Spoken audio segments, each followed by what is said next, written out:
Welcome to a tour of Sydney in the 1800s, one of the greatest cities during a century of elegance, enlightenment, and ultimately revolution.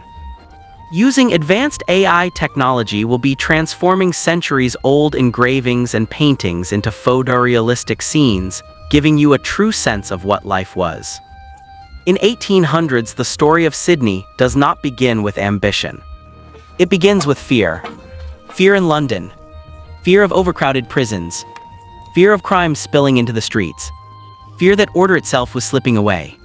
So in 1788, at the edge of the known world, Britain planted a city not to flourish, but to contain.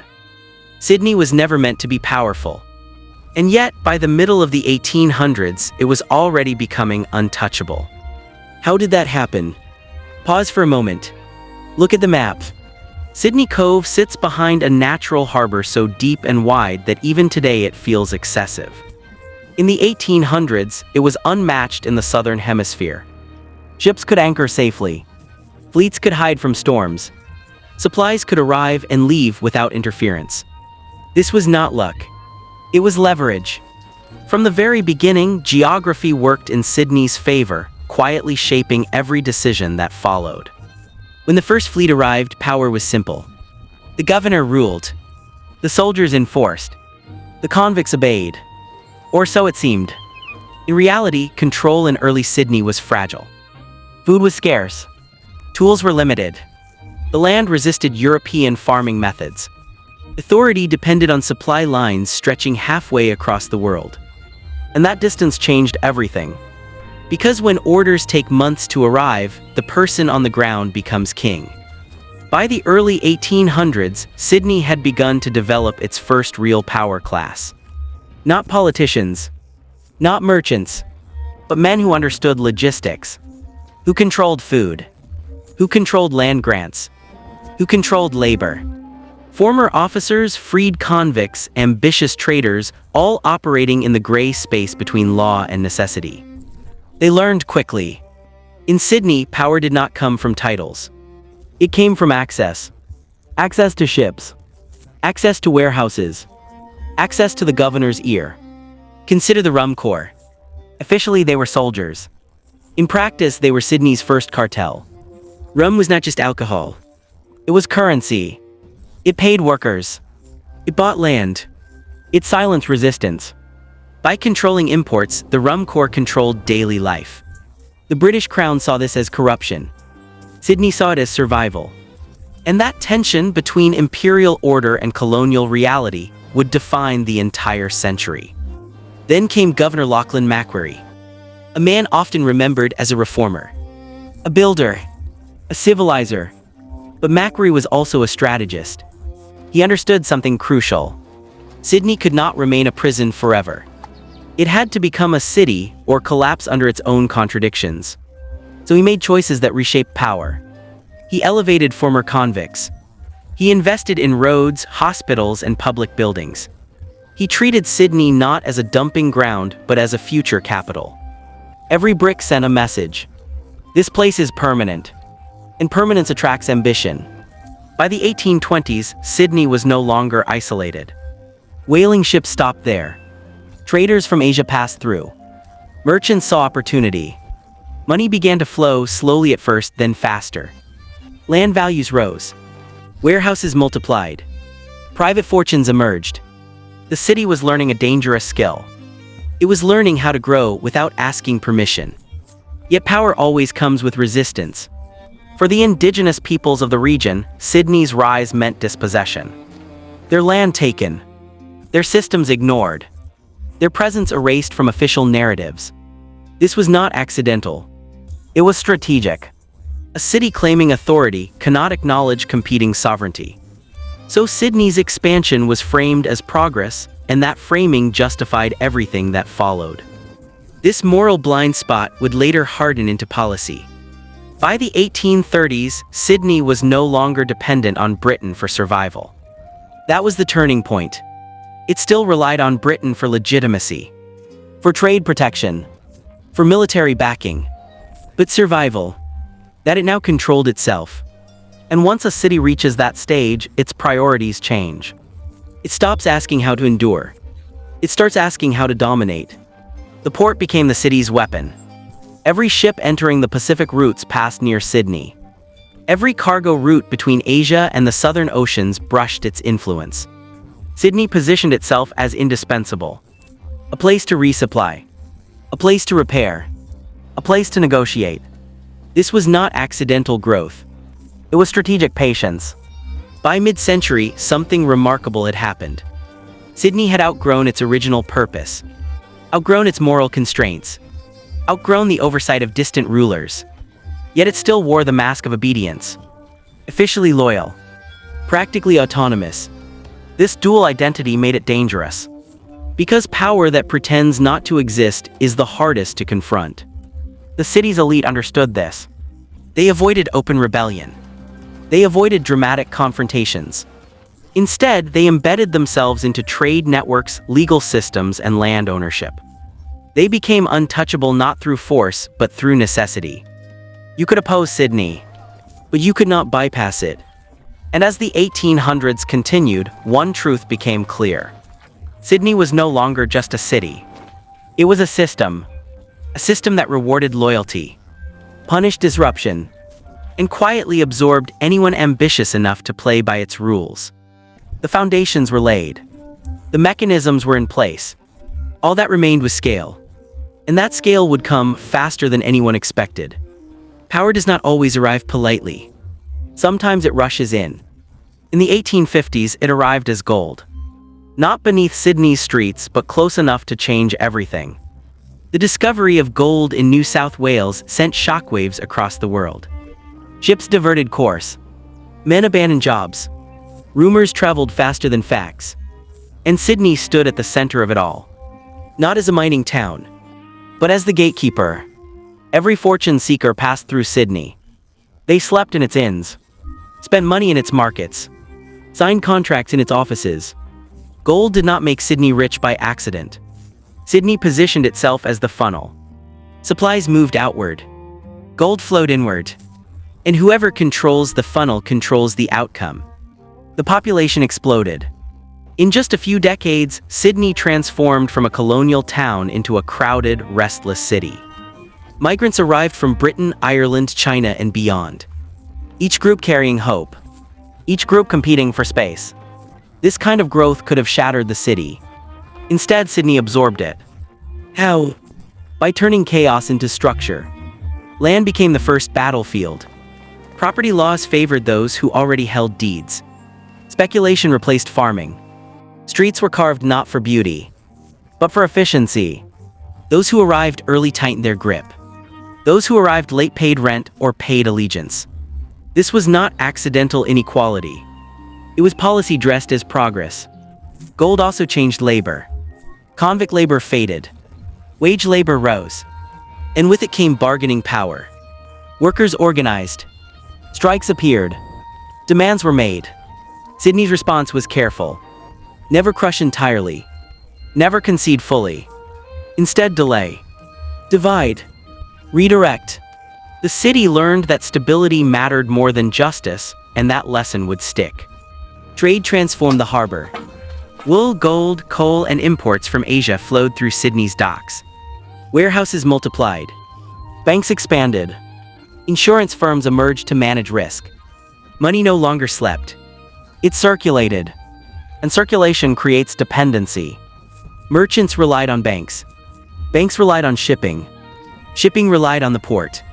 Remove one piece and the system collapsed. That interdependence made Sydney resilient and untouchable. The city also mastered reputation.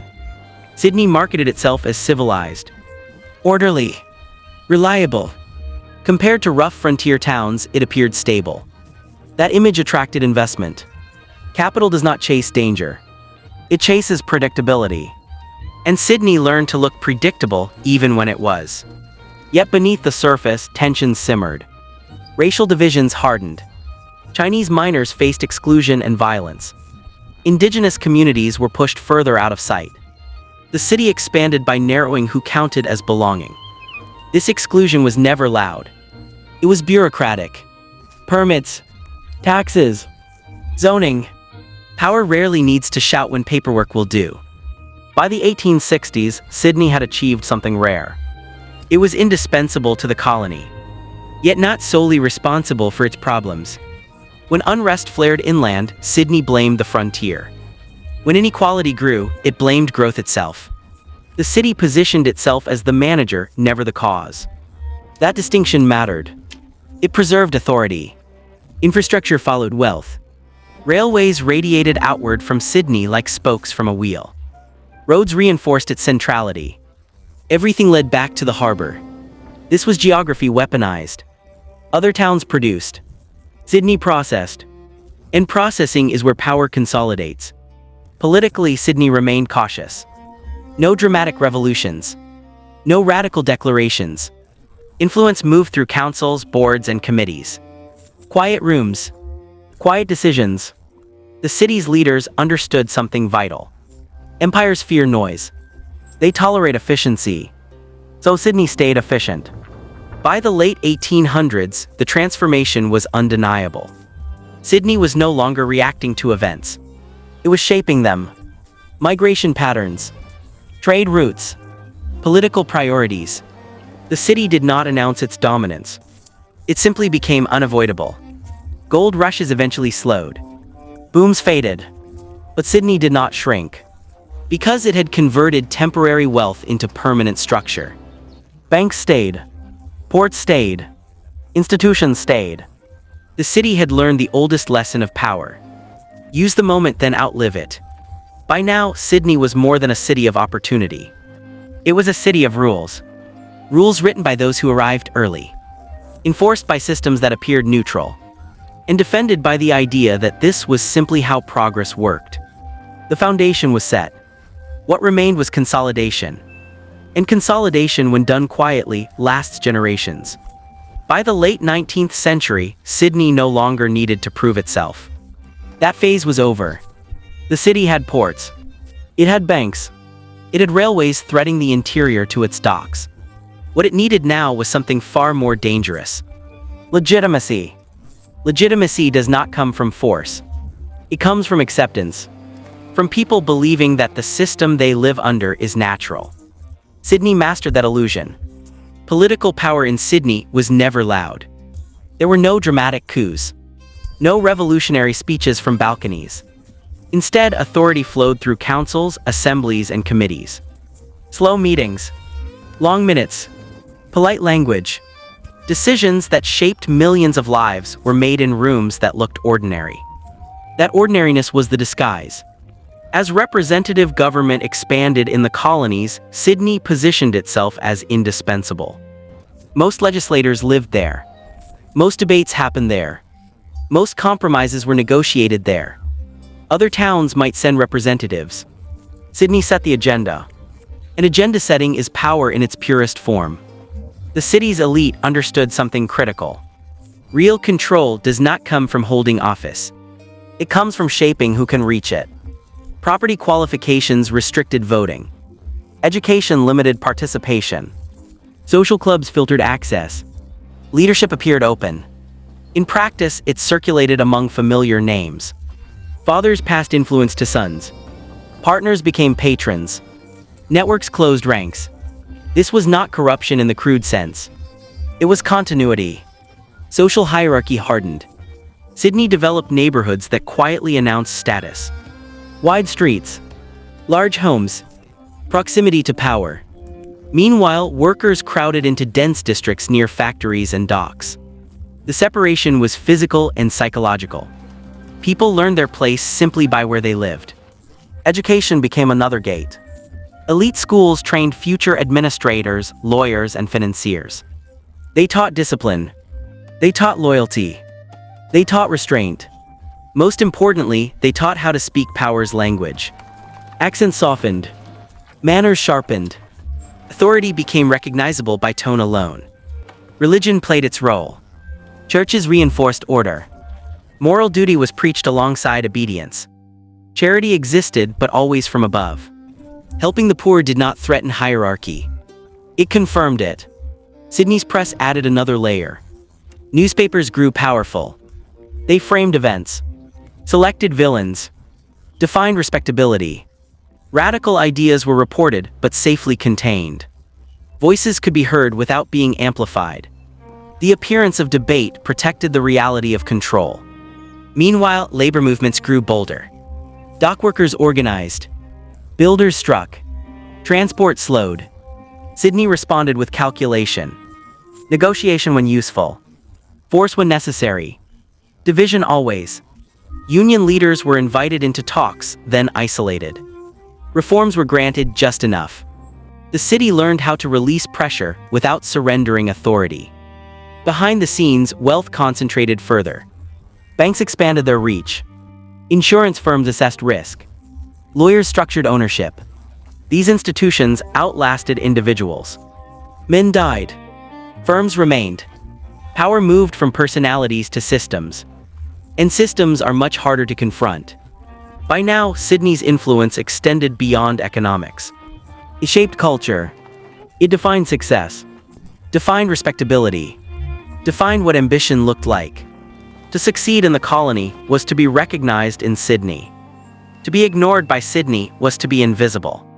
Other cities noticed. Some resented it. Some tried to compete. But Sydney held the advantage of timing. It had grown first. Structured first. Consolidated first. Latecomers faced finished systems. And finished systems resist change. Even Britain sensed the shift. Direct control softened. Autonomy expanded. Sydney's leaders spoke the language of loyalty while acting independently. This balancing act required discipline. And Sydney had learned discipline well. By the end of the 1800s, the city ruled without a crown. No single ruler. No single decree. Just patterns. Trade flowed through it. Politics revolved around it. Culture reflected it. Sydney did not demand obedience. It made alternatives impractical. And that is the most stable form of power. When resistance seems possible but pointless. The city had become more than dominant. It had become inevitable.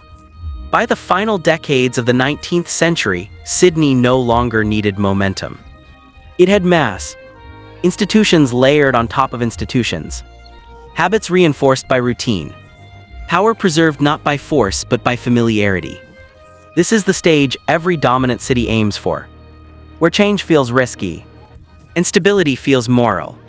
The debate over Australian Federation revealed Sydney's true position.